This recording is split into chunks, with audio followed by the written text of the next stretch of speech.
warahmatullahi wabarakatuh. Perkenalkan, saya Sylvia Melati dengan NIM 2141104021131. Di sini saya akan menjawab ulangan tengah semester sumber belajar PAI. Mengenai sumber belajar PAI, di sini akan dijelaskan. Yang pertama ada bagaimana sih sumber belajar sebagai media pembelajaran. Sebelum mengetahuinya, maka kita harus mengetahui bahwa sumber belajar itu seperti apa. Sumber belajar sendiri merupakan segala sesuatu yang mendukung proses pembelajaran, baik itu berupa layanan pembelajaran, ataupun bahan ajar, sistem ajar, ataupun lingkungan, yang mana ini dapat digunakan secara terpisah atau berkomponen. Dan ini digunakan untuk mempermudah peserta didik dalam mencapai tujuan pembelajaran atau mencapai kompetensi yang harus dicapai oleh peserta didik. Sedangkan media pembelajaran sendiri itu apa sih? Media pembelajaran adalah jenis dari sumber belajar dan komponen-komponen yang ada di lingkungan belajar sendiri, terutama itu pada lingkungan sekolah, yang mana komponen dalam ini itu membantu proses pembelajaran pada peserta didik, lebih khususnya itu untuk mendorong peserta didik agar lebih aktif. Belajar adalah kegiatan aktif dan konstruktif bagi para pelajar. Dalam kegiatan aktif ini, maka kita butuhkan adanya media pembelajaran sebagai salah satu dari sumber belajar sendiri. Ya, artinya apa? Melalui media pembelajaran, maka siswa itu dapat mendapatkan informasi atau pesan baru, sehingga itu dapat membentuk pengetahuan baru bagi siswa itu sendiri.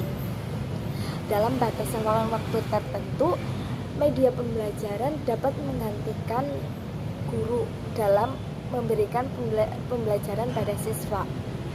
Artinya apa? Di sini media pembelajaran itu berfungsi sebagai pengantar antara siswa dengan sumber belajar.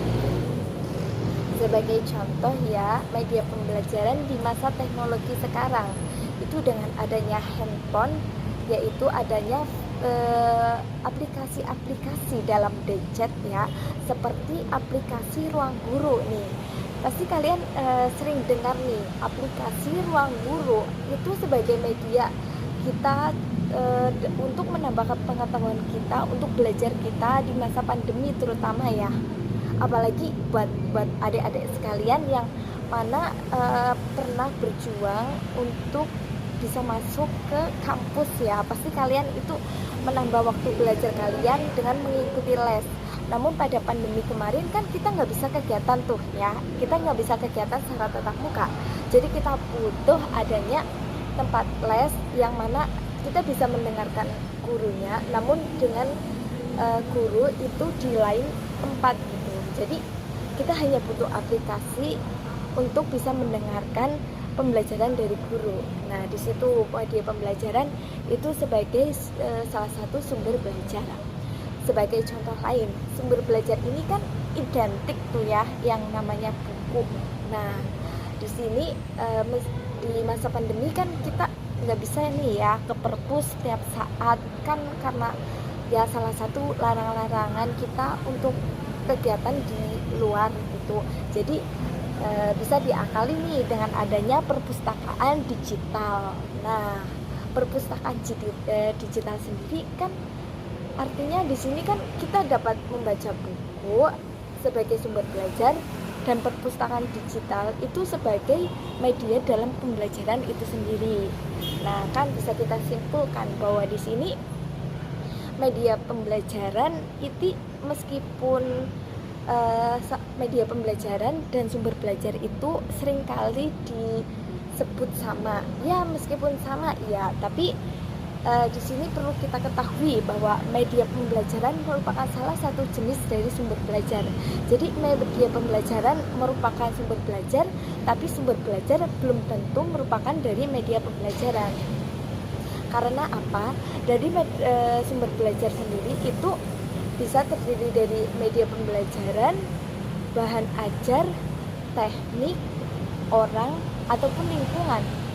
Sedangkan media pembelajaran sendiri itu hanya berupa bahan atau materi ajar dan teknik dalam pembelajaran.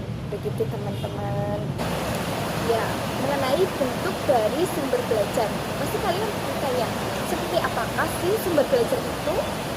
Nah, pasti ya, mengenai bentuk dari sumber belajar itu memiliki keanekaragaman. Yang pertama ada message atau pesan, yang mana message atau pesan sendiri merupakan sebuah informasi yang ditransmisikan oleh komponen lain, di mana diubah menjadi bentuk, ide, data, ataupun bentuk lain. Ya, kelebihan dari pesan sendiri yaitu mudahnya didapatkan. Namun dari mudahnya didapatkan pesan itu menjadikan pesan itu memiliki kekurangan, yaitu mudahnya informasi yang tidak penting untuk kita dapatkan, seperti halnya hoax ataupun informasi lain yang tidak fakta. Ya, kemudian itu ada bahan, di mana bahan ini itu sebagai alat untuk menyimpan pesan atau informasi yang akan disampaikan pada para pelajar. Namun pesan ini itu dalam bentuk yang visual, yaitu dalam bentuk tulisan.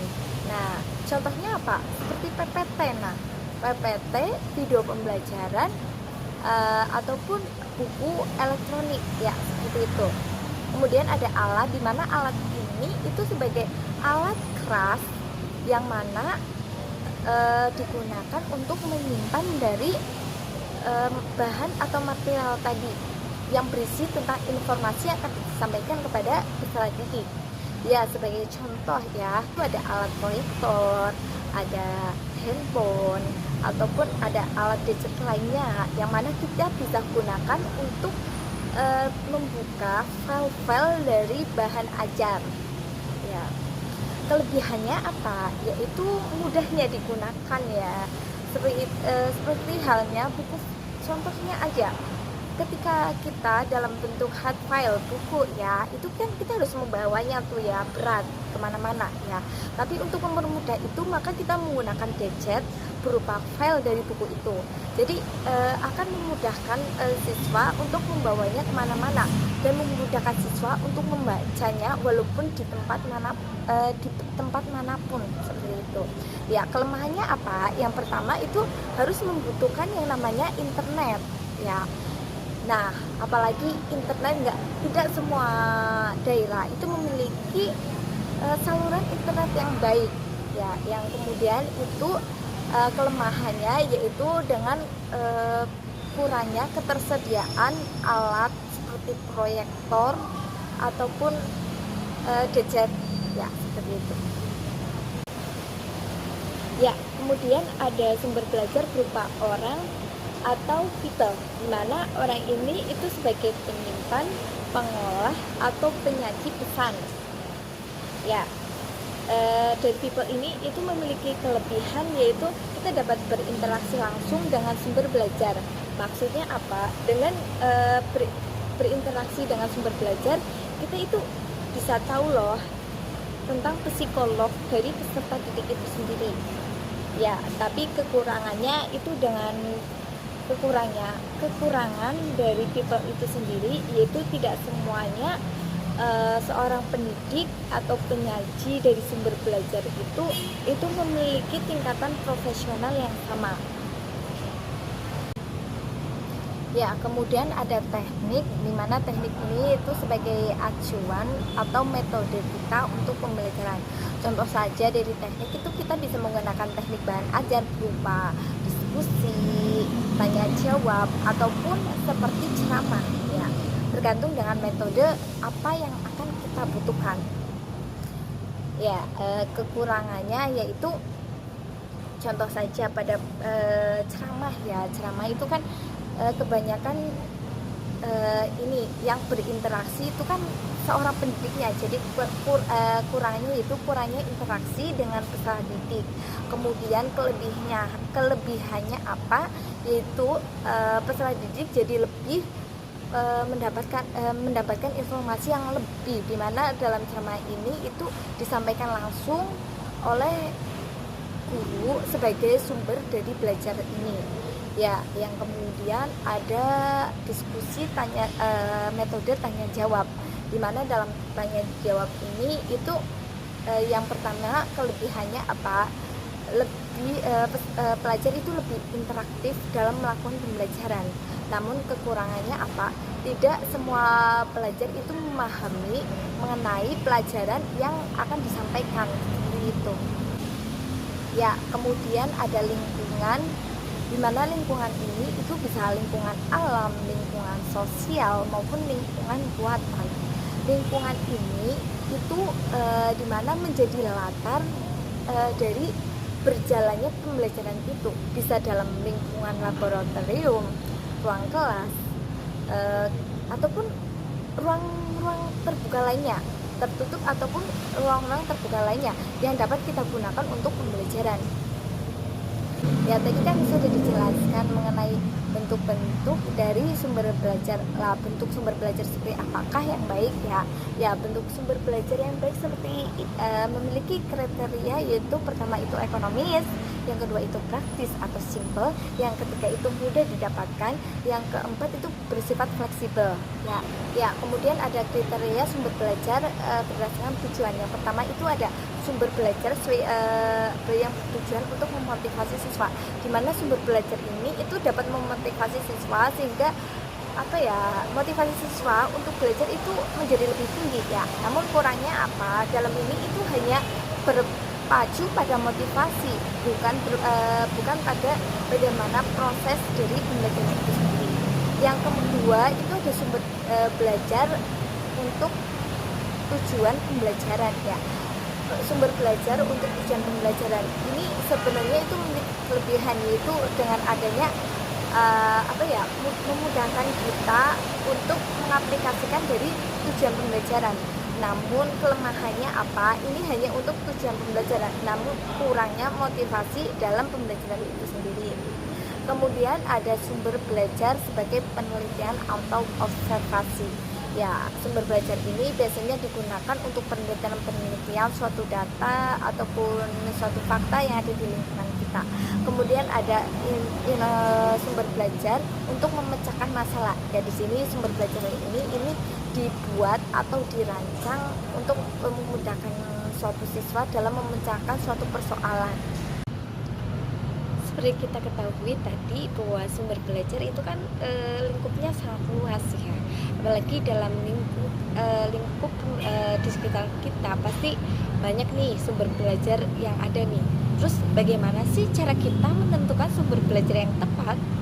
Nah, cara kita menentukan sumber belajar yang tepat, yang pertama kita itu harus menentukan tujuan pembelajaran dengan menggunakan sumber belajar. Ya, tujuan pembelajaran apa sih yang kita akan capai dengan adanya sumber belajar itu sendiri. Yang kedua itu kita itu menentukan pesan mengenai pesan atau yang berisi tentang tujuan pembelajaran yang sudah tadi kita tentukan. Kemudian kita itu mencari materi atau menentukan materi apa saja yang akan kita sampaikan, yang mana materi ini itu harus sesuai atau berisi tentang pesan yang sesuai dengan tujuan pembelajaran tadi. Ya, kemudian kita harus menentukan apakah sumber belajar tersebut itu membutuhkan orang. Ya, maksudnya di sini apa? Apakah kita harus hanya membutuhkan seorang guru ataupun dalam pembelajaran ini itu kan biasanya tidak hanya pembelajaran secara tatap muka yang dilakukan di sekolah-sekolah. Namun pembelajaran ini itu bisa juga pembelajaran dalam bentuk yaitu seminar ya. Seminar kita kan butuh ahli dalam bidang tertentu. Nah, contohnya seumpama kayak seminar tentang rancangan digital ya. Di sini itu kita itu membutuhkan seorang yang ahli dalam bidang digital. Ya, setelah menentukan dari sumber belajar, kita itu menentukan alat yang akan kita gunakan.